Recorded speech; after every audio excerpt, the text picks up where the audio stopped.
Hello, everyone, and welcome to the Faculty of Arts and Science International Students Information Session. Next slide, please.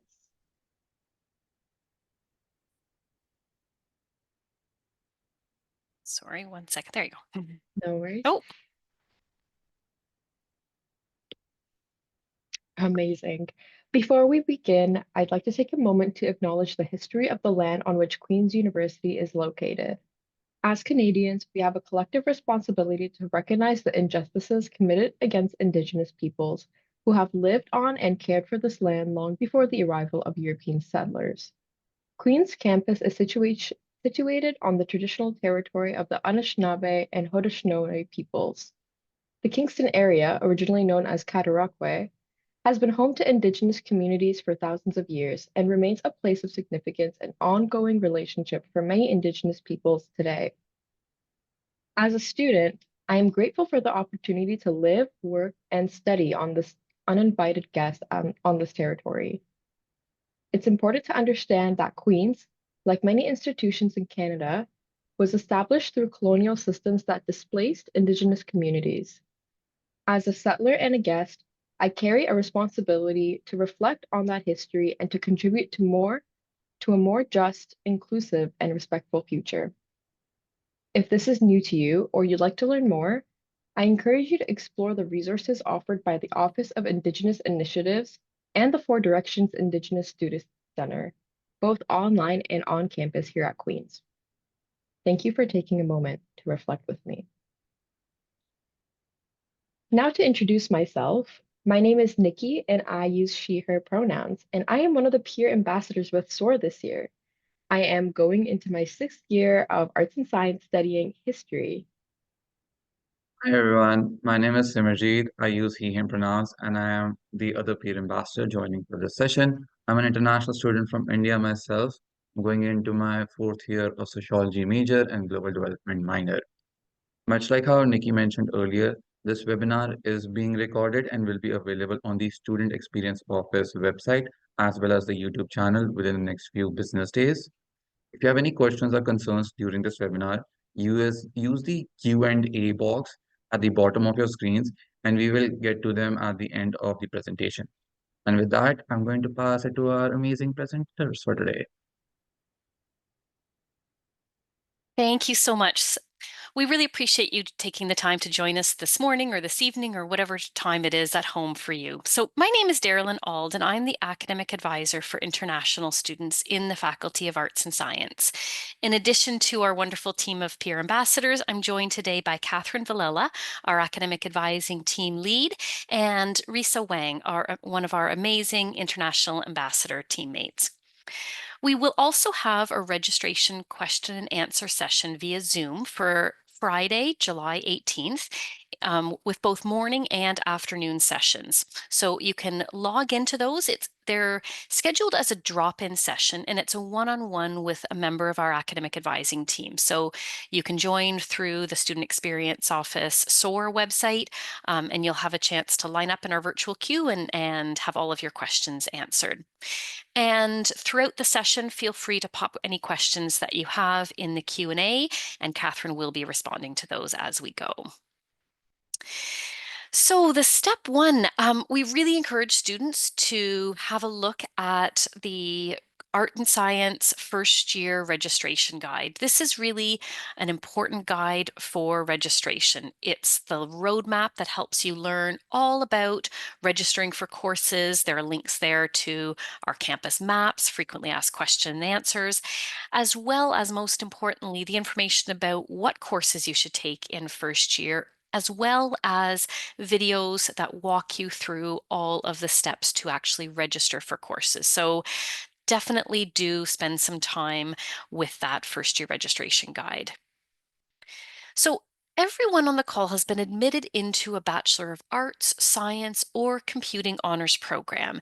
And your first year really is designed as an opportunity to explore, be curious, and take some time to figure out exactly what you love and what you want to focus your studies on. You aren't committed to deciding on your major or minor until the end of first year. So we really want you to explore all of the different degree plans that we have to offer by reviewing the first year registration guide and then choosing your courses based on what we recommend for those plans. The idea here is to keep your options open so that by the end of first year, you'll have a variety of different majors that you're eligible to choose from. Once you finish your first year classes next spring, we will ask you to choose your degree plan through what's called the plan selection process. Then you'll really start to focus on taking the courses that you need for your major and your minor. If you happen to be offered admission, direct admission to one of our programs like life sciences or computing, you're still going to go through that plan selection at the end of first year. And that may be an opportunity for you to specify the stream that you're interested in choosing. Or maybe you chose an elective that ended up inspiring you and you think, actually, this is really what I'd like to focus on instead. So even if you did get direct admission into a program, you can still shift out of that and into something else entirely. So I'm going to walk through a little bit of the terminology. There's lots of different words and phrases that we may use in different ways. So you'll hear us talk about programs and plans and how many units you need to graduate. So your program is the type of degree that you're receiving. That may be a Bachelor of Arts or a Bachelor of Science degree. And then degree plan is what you choose to major or concentrate in, like film, global development studies, computing, life science, or economics. The units are like credits. You need 120 units to graduate with your degree. Most term courses, one-term courses are 3 units, and most full-year courses are 6 units. And then our terms are a session or semester. So we have a fall term that runs from September to December, and a winter term that runs from January to April. We also have an optional summer session that runs between May and August, and we offer both 6 and 12-week courses. So this is optional, but it's a nice chance to pick up an additional elective, jump ahead with a second year course, or potentially repeat a course that you may have found to be a struggle in first year. So the good news is that all of the courses that you're taking in first year are helping you complete your degree, whether they end up being a plan course within your degree or electives. So your honors degree consists of a total of 120 units over 4 years of study. And within those 120 units, your degree requirements would have both depth, so this is where the plan courses will come in, and breadth, so this is where your electives fit in. There's lots of different degree plans that you can choose from. So we have specializations, majors, minors, and we'll look a little bit closer about how you can combine those plans to design your degree. Because they can be mixed and matched and stacked up or like Lego or building blocks, you'll often hear us refer to them as modular plans. So here you can see the 5 different options that students have to mix and match these. So the first is a major and a minor. So in this case, you choose your major, which may require 48 to 60 units of your degree. So close to half of those courses in your degree would be for your major. You'd also choose a minor, anywhere from 24 to 30 units, and the remainder would be free electives. The next is the double major. So in this case, you're focusing on 2 equally split majors. So about 1/3 of your plan is your first major, the next third is your second major, and the remainder would be electives. This is a great option if you have an equal interest in 2 different subject areas. And those 2 subject areas can be an art subject and a science subject, 2 sciences or 2 arts. So lots of flexibility there. Some students also might want a single major and 2 minors. We also have a specialization, which is a bit more intensive than a major. You can take a minor with a specialization, but it's not necessary. And some of our specializations are collaborations between more than one subject area. So things like our specialization in biology and psychology, or our specialization in environmental toxicology, which encompasses environmental science, chemistry, and bio. So regardless of the courses that you take in first year, all are going to be contributing towards your plan requirements, either towards your major, your minor, your specialization, or as electives. If you'd want to graduate in 4 years, most students would begin by taking 5 classes or 15 units per term over the fall and winter. If you'd prefer to take fewer courses, you can. Academically, there's no rule against taking a lighter course load, and we don't have an imposed time limit for graduation. Some students find that they prefer a pace of only taking 4 courses a year or 4 courses a term, and allowing for a slightly longer time frame for graduation, and that is perfectly okay with us.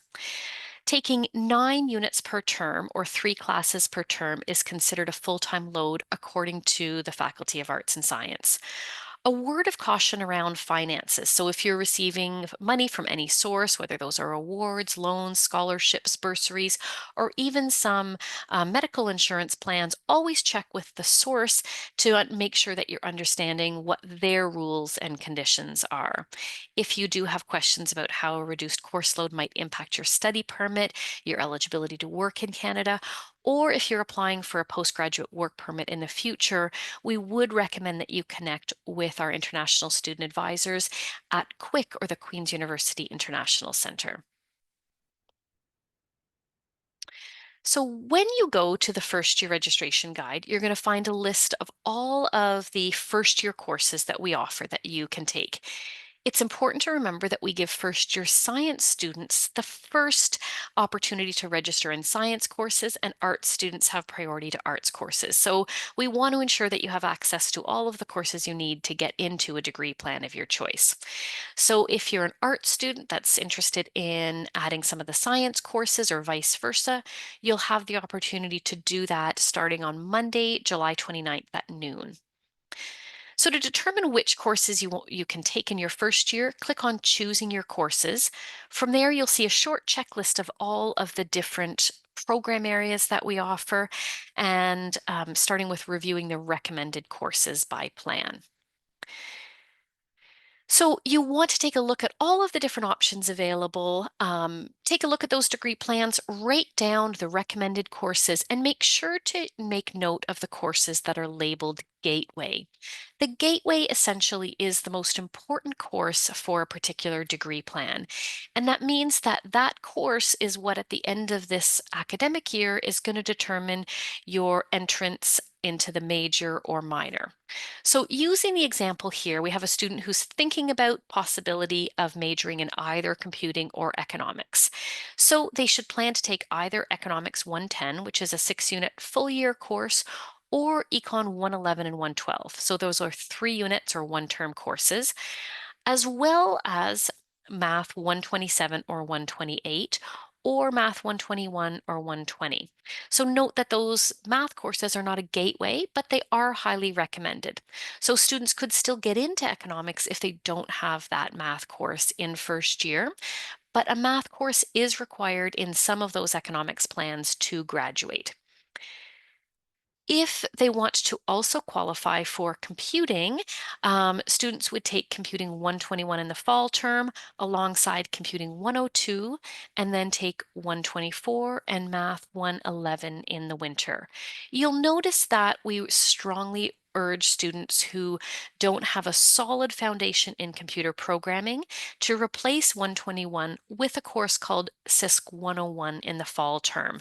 So you would do that in the fall term, then take 121 in the winter, and take 124 in the fall term of your second year.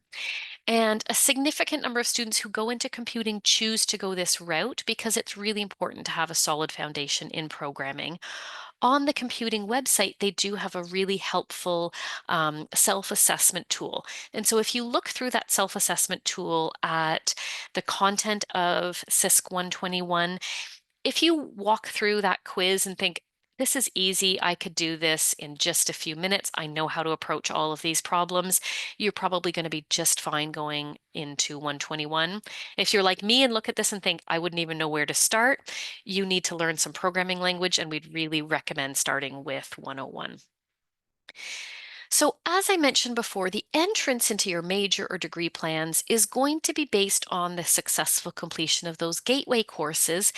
And in many cases, it's also based on the grade in that gateway course along with your cumulative GPA. So every department decides what minimum grades they'll use to accept students into the degree plan. So keep in mind that those first year grades do matter, and the higher your grades are after first year, the more doors that will be open. So the more popular the plan, the more competitive the more competition there is for space, and therefore the higher the grade needed to get in. So you want to think of these gateway courses as the key to get into those majors. The more gateways that you take in first year, the more keys that you have or choices of major to pick from. So in this case, the student is going to have options to get into economics or computing as well as math based on the courses they've chosen. So in this example, the student's also going to have room for 2 additional courses each term. So we would recommend looking through that first year registration guide to think about picking up an additional gateway or elective course for their plan. All of the registration timelines are listed in the guide under the important dates for registration. So right now you can view the live timetable, see which courses are being offered in which term, and you can load courses into your shopping cart. Your registration appointment will be either July 21st or 22nd as a first year student, and we stagger the appointments just to make sure that we are spacing out the traffic over the computer system over those 2 days of registration. Throughout that registration period, our team is going to be on hand to answer questions through our hotline as well. So there's going to be lots of support for you. On July 29th at noon, we'll lift those science reserves for art students and vice versa. So science students can enroll in arts courses and art students can add science courses. You are able to register until September 15th, but it is a good idea to try to get all of your registration activity completed by the end of the day on July 29th. After that date, we open things up, and all of the upper year students who forgot to take an elective that they wanted in first year or are really interested in a popular class that they didn't hear about till later, they're going to be jumping in and grabbing any of those extra seats. So the more you can register in courses before July 29th, the better. We have what's called a pause day on July 30th, where we allow our waitlist processes to run in the background and allow departments just to review enrollment. And then on July 31st, registration reopens again. So you'll notice probably in Solus that you see a second enrollment appointment for that open enrollment period beginning on July 31st. We then have a registration hiatus where registration closes for 2 weeks. Departments can again review the course enrollment, and then we reopen registration again on August 18th, and any remaining course reserves or many remaining course reserves will be lifted at that time. The classes start on September 2nd, and the last day to add classes is September 15th. So if you end up in a class that after the first week of class, you're thinking, this wasn't what I thought it was going to be, or I really just don't like this, or you're hearing about another class that you'd like to take instead, you're able to swap those courses. You can drop a class and still receive a full tuition refund and pick up a class up until September 15th. So those 2 weeks are a really important opportunity for you to just test drive and make sure all of the courses are a good fit. Your tuition payments are due on September 1st. So one of the great things about being an arts and science student is that there's lots of choice and flexibility, but it can make registration a bit complicated. It takes some time and effort, so we do encourage you to spend a good part of the day going through all of those registration tools, mapping out some sample timetables and loading everything into your shopping cart, including some backup options. So building a timetable, figuring out how everything fits is a bit like a jigsaw puzzle. And then sometimes one of the courses fills and you have to start all over again. It can feel a little bit like playing that game of Jenga where you pull one block out and everything tumbles down. So if you use that timetable grid, start by penciling in the fixed portions of the most important classes for you. So if you're applying for or signing up for a class where there's only one lecture time offered each week, and that's a really important class for you, add that section in first, and then add the lectures for all of the other courses that you're interested in.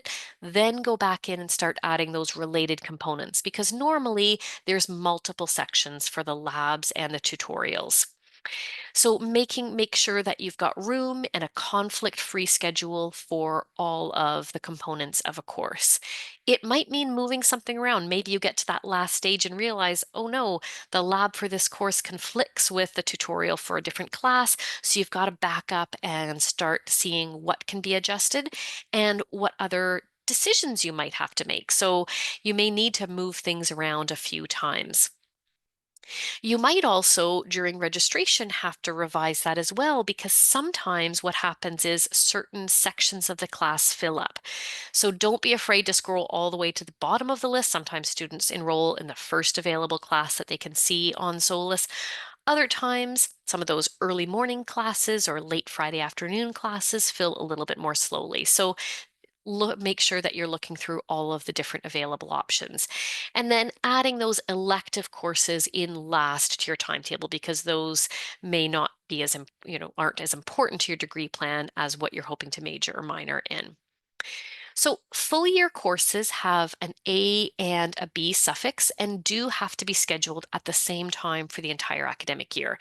So make sure that you're planning for both your fall and the winter terms, because you will want to be enrolling in all of your classes in July.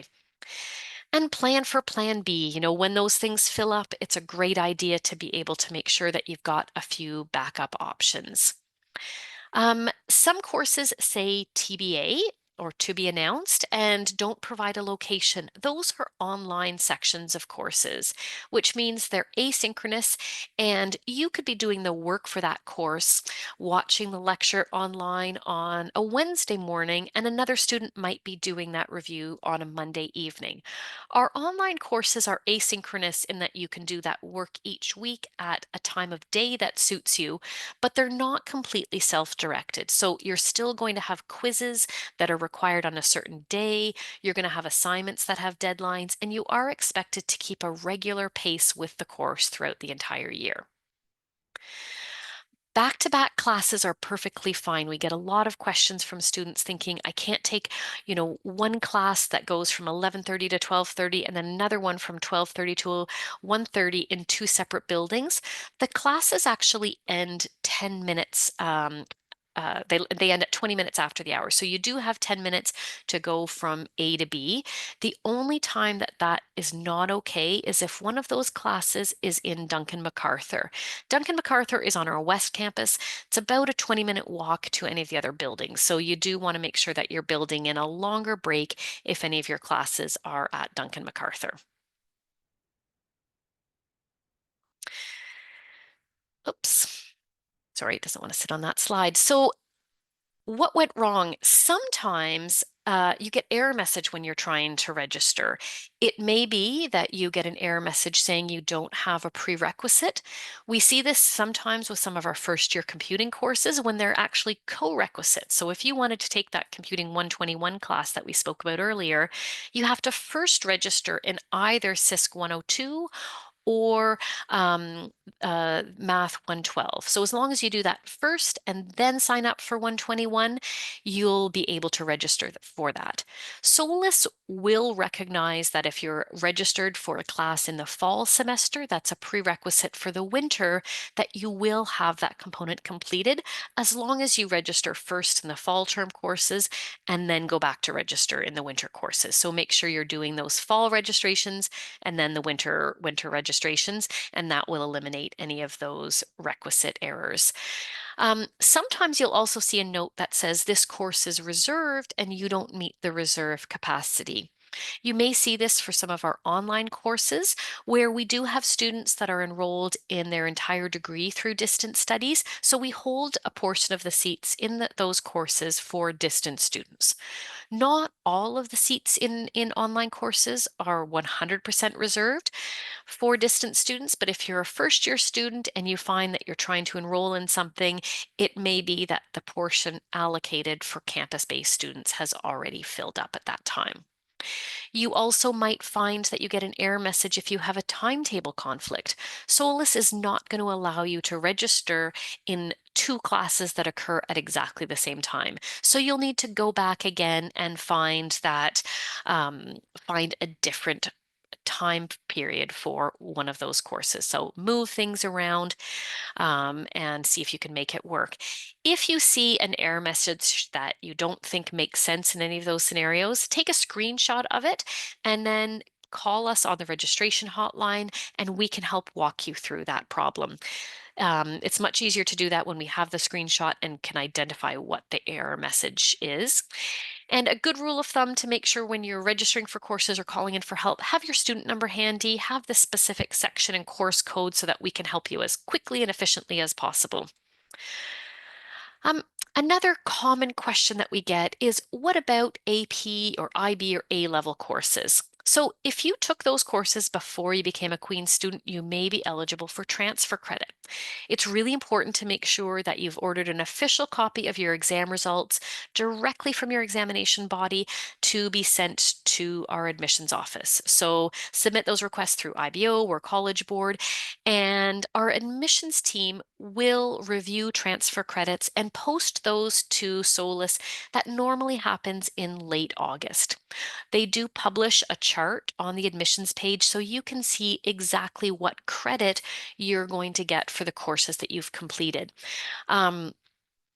We would recommend that if you're have a transfer credit that you would be eligible for, that's for an elective course. Just make sure that you don't enroll in that course in first year, because effectively, if you have a transfer credit and then take the same class at Queen's, you're not going to be eligible to use that transfer credit towards your degree. We also get a lot of questions about, if you have two transfer credits, should you enroll in a lighter course load in first year? And we would again advise against that. It's much better to have a full course load in first year and know that you might be coming in with 6 units or 12 units or up to 18 units completed for your degree. Future you is really going to appreciate that when you're getting into fourth year and find that you've got a busy course load, you're juggling a thesis and a part-time job and grad school applications, and you might be a little bit ahead of your degree requirements, so could ease off on electives in your final year. Or maybe at some point in first year or second year, you decide that you want to drop an elective course. It's nice to have that bit of a cushion of some extra credits to already have completed. Just a note, it's really important to know that we have a very firm deadline about transfer credits. If you have not requested those by the end of December of your first year of study, the admissions office is going to assume that you aren't interested in receiving transfer credits. So you're only eligible if you request it in first year. If you don't see the results of those transfer credits by mid-September, feel free to reach out and we can help you navigate that request process to have those results assessed again.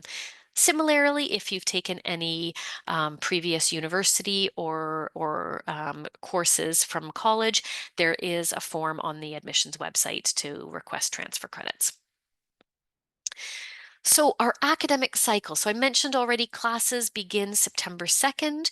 We then have a full week-long term break from October 13th to 17th. This is a great chance for you to get caught up on readings, assignments. It's also a beautiful time of year in Kingston area, so a great opportunity to get out and explore the great outdoors, visit with some friends over the Thanksgiving weekend, get invited for a traditional Canadian turkey dinner. It is lovely. The last day to add fall and full year classes is September 15th. We have December exams scheduled in early December. You'll know what your final exam or your December exam schedule is in mid-October. Please don't book travel plans home until the exam schedule is released. You may have exams right up until the very last day of classes. So it's really important to make sure that you're here and available to write those exams when they are required. We have a winter break and then classes resume in the new year. We also have a reading week in mid-February as well. Final exams in late August, and then in late May is when you would be choosing your plan and when we would be reviewing your academic progress in first year. And then our optional summer session begins in May.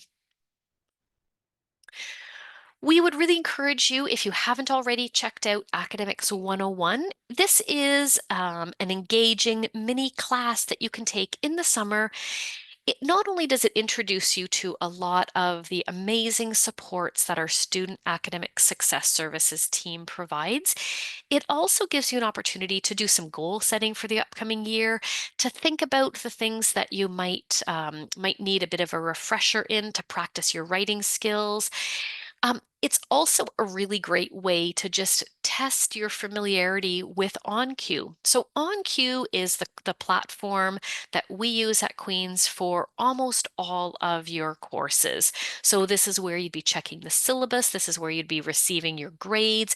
Oftentimes it's where you're submitting your assignments. So the nice part about becoming familiar with it through something like Academics 101 is there aren't grades associated with that. It's a really risk-free way to just become familiar and comfortable navigating the system before you need to start using it for your courses. Sometimes your profs will also recommend or even require that you complete some of the modules, so getting a head start on it now is really helpful for you. We also have another course called the First Year Foundations that's also on OnCue. So you should be able to see both of these in your OnCue now. This is going to help prepare you for understanding the academic expectations at Queen's, introducing you to some of the supports and resources, the dates and deadlines, and help you navigate all of the different processes at Queen's. And you'll have access to that up until the end of your first year. There's lots of different videos, advice for upper year students, find all the links to all of the different summer events as well. So thanks for listening to me. I'd like to now turn the mic over to Risa to speak more about their student experience at Queen's. Thank you so much for sharing those important information. And now let's talk a bit about getting involved outside of the classroom. If you look online at AMS Clubs page, you'll be amazed at the wide range of clubs and groups you can join. And if you have an idea of a club that you don't see online, you can put a proposal into the AMS for approval to officially start your own club. Watch for Clubs Night to take place in September, where all the groups and clubs will have representatives advertising who they are and what they do. And you can also sign up to your hard content. Also, athletic teams are another wonderful way to get involved and either maintain an existing sports skill or learn a new one. These very diverse teams are competitive and intensive, while intramural teams are recreational, and can be a great way to try a new sport. Whether you are a music student or not, you can audition for an instrumental or vocal ensemble run by that school of drama and music. Or if guild prints, highlight dancing, and football games are more your style, consider join a famous Queen's bands. Also, Queen World is hosted by Queen's University International Center and organizes social activities throughout the year to help you meet students, tour Keystone, and surrounding areas. Also, participate in many fun seasonal activities. You can always feel free to follow their Instagram or visit their official website to get all the latest news or the activity updates. Next slide, please. There are also many ways for you to be engaged in student government. Each year, the student body elects leaders for AMS, and there are a number of committees and groups that you can get involved with if there are any particular area of governance and support that you are interested in. The Outside Science Undergraduate Society, or ASUS, is the student government specifically for the Faculty of Arts and Science. Similar to the AMS, you can get involved in specific areas that you are interested in, such as equity, academics, community outreach, student orientation, and more. Each department within our faculty has a student council or DSC, which is the representative and social organization of the department's undergraduate student. Most DSC representatives are elected every year in September, and several are 8 months term through the academic year. Check your department's website for information on joining the department student council. Next slide, please. And about your career, many students work during the academic year, and there are definitely places to work that are right on campus.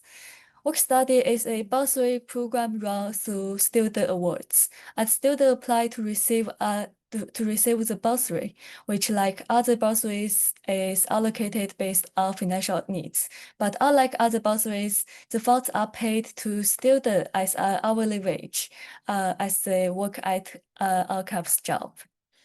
Career service is also always a great place to check job position. It is to check the job positions in and around campus, as well as to learn more about our Queen's University International Program, or QUIP, to help plan for your career after graduation. Next slide, please. You might not know this yet, but your Queen's student card acts as an unlimited bus pass throughout academic year. Just show it to your bus driver, and you can hop on any city bus in Kingston. This is a great way to explore places in the city that might not be within walking distance for you. Kingston restaurant is also legendary. Now, not matter what types of cuisine you love, you can always find the excellent option to tap your taste buds. Opportunities to work and volunteer are not only limited on camps.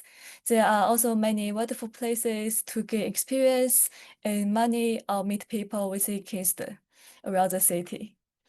And also get into nature through urban trails like the K&P Trail, which is converted from a railway line to a massive walking trail that runs through downtown Kingston and extends for many kilometers north of the city. Limor Point and Lake Ontario Park are popular spots for enjoying the outdoors. And of course, Queen's Campus is right on the edge of Lake Ontario itself. Many students study by the waterfront, socialize with friends, and swim off on the pier. Yes, thank you. Thanks, Risa. It's also really important to learn more about the International Support Network at Queen's. So you've probably been hearing already from the Queen's University International Centre, or QUIC as we call it. So they offer exceptional support for your transition to Queen's. Throughout the summer, it's really important to review the QUIC pre-arrival guide and attend the weekly webinars. There's one happening right after this session, so you'll have time to join into that. The webinars cover a wide range of really important topics like budgeting for university, how to get your study permit, which is hopefully our fingers crossed for you, all well in progress, and then understanding health insurance and more. So we are also offering complimentary airport pickup, and those are scheduled August 27th and 28th. You can sign up for those and do plan to arrive early, move into residence early if you've requested that, and attend some of QUIC's Welcome Week activities. It's a nice opportunity to arrive a few days early if you can, because they're just that you've got a few extra days to do some shopping, get a SIM card, all of that stuff that you might want to get done ahead of the orientation week. Our international student advisor at QUIC is also a wonderful resource to help answer immigration questions, adjusting to life in Canada, and accessing supports across campus. So you may have already connected with Carolina Palmer or Arthur Chen. They're both super wonderfully helpful and will be here to help support you as you arrive to Canada and beyond. So if you haven't reached out for help yet at Queen's, please know that our team is eager to support you. We have a huge network of caring staff, faculty, and students on campus who are really here to help you reach your academic goals. So if you're struggling in a course, talk to your instructor, talk to your teaching assistants or TAs and your professors. They'll each schedule office hours for your courses, or you can reach out to them by email with questions. You'll get all of their contact information in the course syllabus. Student Academic Success, or SAS, is there. They're a great resource to help you sharpen your overall academic skills, like building study habits, learning more effective essay and report writing, easing exam anxiety, practicing note taking. So they run a lot of really popular workshops. You can also book one-on-one appointments with their staff and volunteers for things like reading and critiquing essay drafts. We also have specialized support for students who speak English as an additional language. So there's conversation circles, there's additional writing and essay support. So definitely do reach out to SAS. Certainly reach out to our team in academic advising if you've got questions about your plan, academic questions, or need support and referrals to other resources on campus. Queen's Student Accessibility Services, or QSAS, is the office that you want to connect with and register with if you have an ongoing health condition or disability that may require academic accommodations. And our Student Wellness Services has a team of doctors, nurses, and counselors who can help support your physical and mental health throughout your studies at Queen's. So before registration begins, again, that first year registration guide is a great resource for you. You can also attend any of our drop-in sessions. You can reach out to me directly to book appointments. I do have an online booking form. The slots are filling up really quickly, so there's some spots available this afternoon, and I think a few more available on Thursday. After that, we're all going to be moved and mobilized to our hotline system. So we'll be there throughout registration to help support you with any questions. After the busy window of registration, I'll go back to having the option for you to book direct appointments. So that is an option again once our phone hotline slows a little bit after registration. And you can book academic advising throughout your 4 years of study. So don't feel that this support is something that we're offering just before you come in the doors. We're here to help you all the way through as you fly off towards graduation. So I'm just posting the numbers there for that first year hotline. We also do have a Zoom drop-in Monday to Friday over the lunch hour. You can certainly email me directly and I'll do my best to get back to you, but the phone is usually the fastest way. When we're on the hotline and it's just busy from morning until afternoon, the emails really do take a backseat to that phone hotline. So it's best to reach out that way. And I'm going to just turn the sharing off now and just open things up in case we have some questions from the Q&A. Catherine, I don't know if there are any questions there that you'd like me to address to everybody. Yeah, we did get a couple good ones here. One about Welcome Week at the end of August, noting that it starts on August 25th, but that residents' early move-in starts on August 27th. So just wondering if they need to find accommodations on their own for 2 days on August 25th and 26th if they're attending Welcome Week. So we do have like the airport pickup and early residents move in. So you can request the early residents move in to the 27th. Earlier than that, if you would like to arrive earlier than that, it's perfectly optional. But yes, if you're arriving earlier than the early residents move in, you would want to find some accommodation. Quick does have some information on the website about, local options for accommodation. All right, and we had a couple questions about the application of transfer courses, transfer credits. One about whether they should be taking 200 level courses in first year. Maybe you can talk about that a little bit. Sure.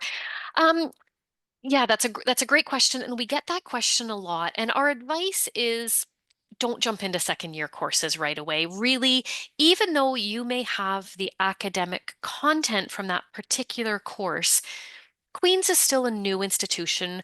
You're still, even if you're coming in with some advanced placement or IB or A-level courses, they're still not exactly the same as a first-year university course. The 200 level courses are inherently more intensive, and your instructors are going to expect that you have some university experience. So we would urge you instead to take first year courses, use those transfer credits really as knowing then you have more flexibility to add more of those gateway courses in your first year.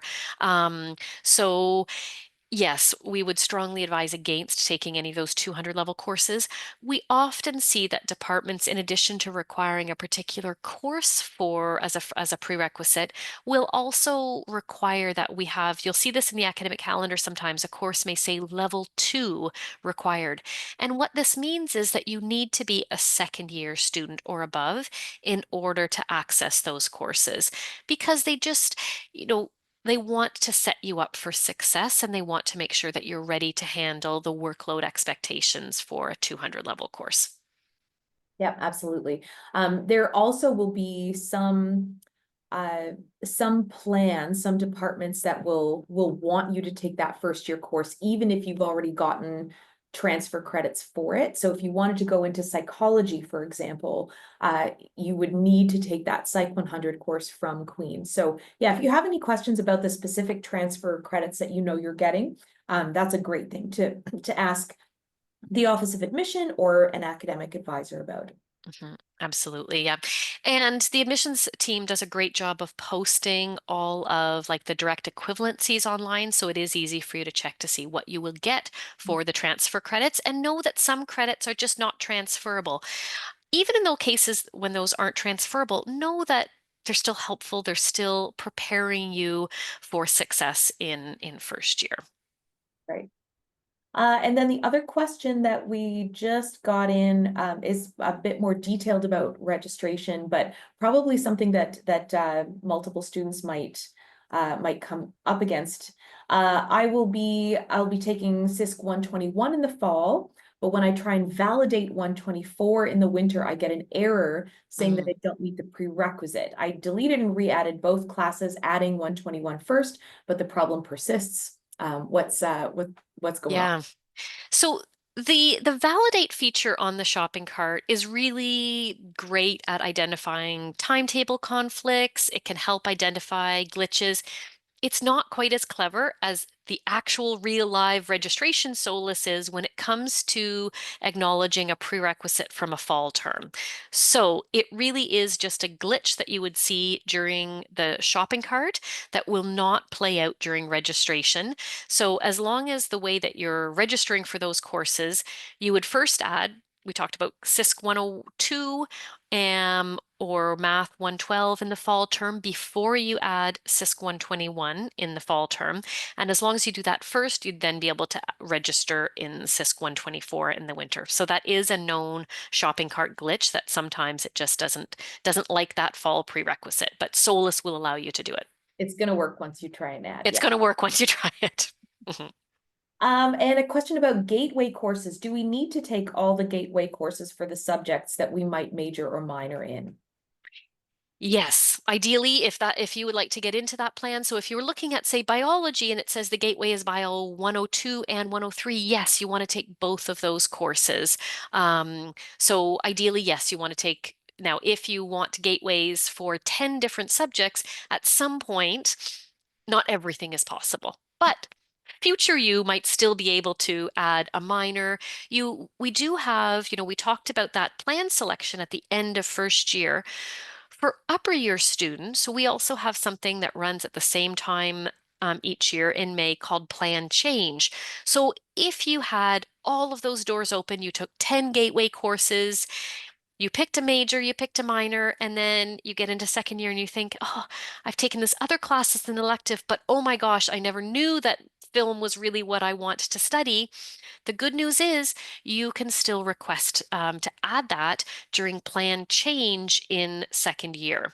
So if you feel like you don't have enough keys after first year to open all the doors that you'd like to unlock, know that there's still time to do that. I mean, at some point, if you continue to do this every year, it may delay graduation a little bit, we certainly see students in third year decide that they want to change, and sometimes, that might mean extending their studies, but there's certainly lots of room for possibility. Right.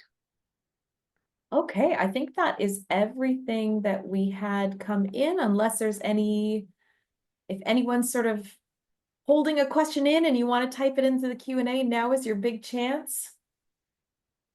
Oh, here's one that came in. Okay. How do we exactly plan B for course selection? So I guess building in flexibility and options.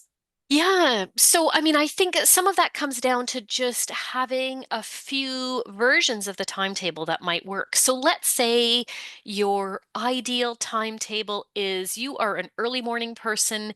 You have your most of your energy first thing in the morning, and late night isn't really your thing. You've picked lectures, labs that are in morning and early afternoon section, but then you recognize that, hey, maybe some of those ones might be full.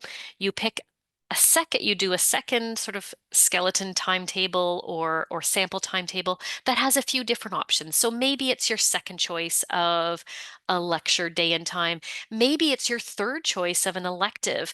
Maybe it's something that you're like, well, I can't decide whether I want to take Math 112 in the fall term or in the winter term, or I'm not 100% sure if I'm really interested in psychology or sociology, so I'll see which one fits. So really, it's a case of just trying to leave yourself as many windows so that you've got some options available if the class that you want is full, or sometimes, I mean, there's only a certain number of hours in the day, there's only a certain number of rooms on campus. Sometimes two classes that you're interested in are offered at the exact same time and there isn't a workaround. So you have to decide that next year me can still take that course, or winter semester if the class is offered in both. So sometimes you do have to move those things around. One thing that's worth noting is not every class that's listed in the academic calendar is offered every single year. So the classes can vary from one year to the next.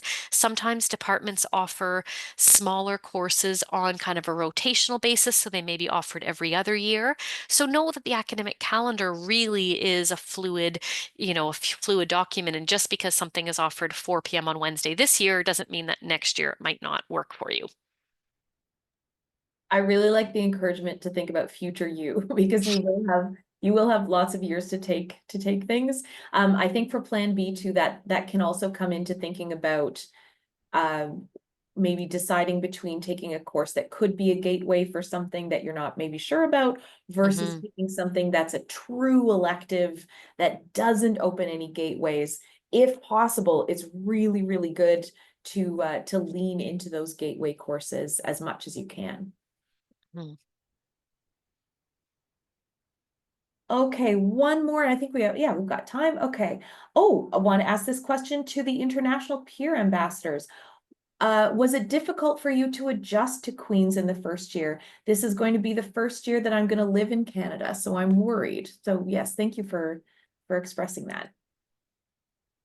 Ready? I can answer that question. Firstly, thank you for your question.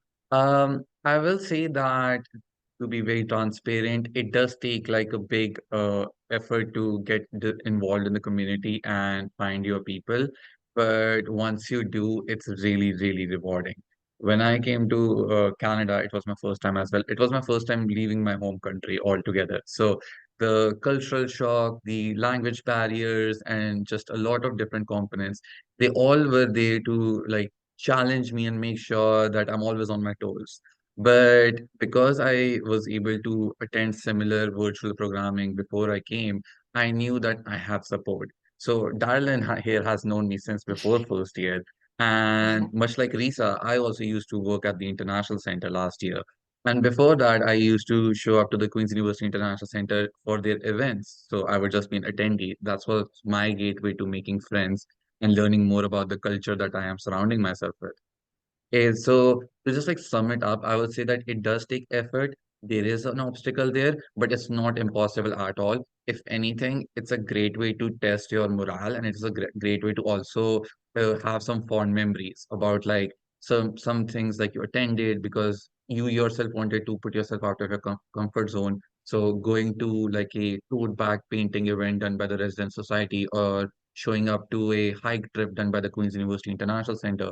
All those things, they just line up for you, and there are a lot more opportunities out there. It's just the matter of how you want to pace yourself and how do you want to custom yourself to all these new things around you.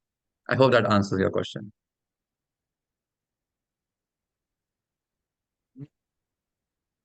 And Risa, I don't know if there's anything that you wanted to add, or Risa is also, in addition to working as an international student ambassador, works with Quick World Link, or is working with Quick World Link this year. So I don't know how far along into the fall planning you have some activities, but those are really, like, I would definitely recommend signing up for some of those day trips. It's a great way just to see a little bit more of the city and the surrounding areas, and to meet other friends too, because oftentimes, students might be feeling like, oh, I feel like other students that came to Queens had friends from high school who are here. Maybe I'm the only person coming from my school. So those World Link events are a really nice way to just connect with other students. Yes, definitely. And also, I remember I saw a data somewhere which said about more than 90% of Queen's students are actually from outside of Kingston. So in fact, everyone is new to this place, and at their first year, it's like everyone I met are very open to making friends, and they are all like very friendly. And yeah, as Daralyn said, like Quick is always a good place for you to visit by and ask any question regarding Canada or regarding about your study and life, and make it friends through our activities. Mm. Sometimes when we are talking to students about academics, we'll remind them that if you have a question about something or you're concerned, then it's great to ask that, because probably there are so many other people around you who are feeling the same way. So I'm really glad that you mentioned that, because it also just a reminder that, if you're ever feeling I'm lonely, I'm alone, I'm not connected, there are other people that are feeling that way too. And so making those connections with each other is going to help build that community, and it supports everybody in the end. And when you're going to some of these events, let people around you know, because oftentimes they'll want to come too. And maybe they were feeling like, oh, I kind of want to go check out this field trip, but I don't want to be like going by myself. So if you say, hey, I'm going to go over to, like, I hear there's free hot chocolate in the Office of Faith and Spiritual Affairs. You want to go get a hot cup of hot chocolate, like free food. Anytime there's food at places, these are always a great thing to check out. But definitely, invite friends along to talk to the folks that are living down the hall from you, roommates, and do get involved. Alrighty, just being mindful of the time, we would like to Mhm. start off by thanking Darlyn, Catherine, and Risa for all the great information. Before we end here, I would like to remind students to check out our Viva Engage for a full calendar of all our SOAR event programs similar to this virtual session.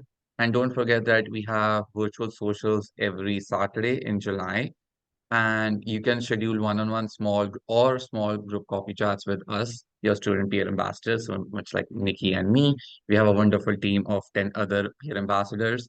If you have any questions where you want an upper years perspective, please feel free to reach out to us on Viva Engage. We're more than happy to help you out. Yeah, thank you everyone for joining, and hope you all have a great day. Bye bye. Thank you so much. Thank you. Bye-bye.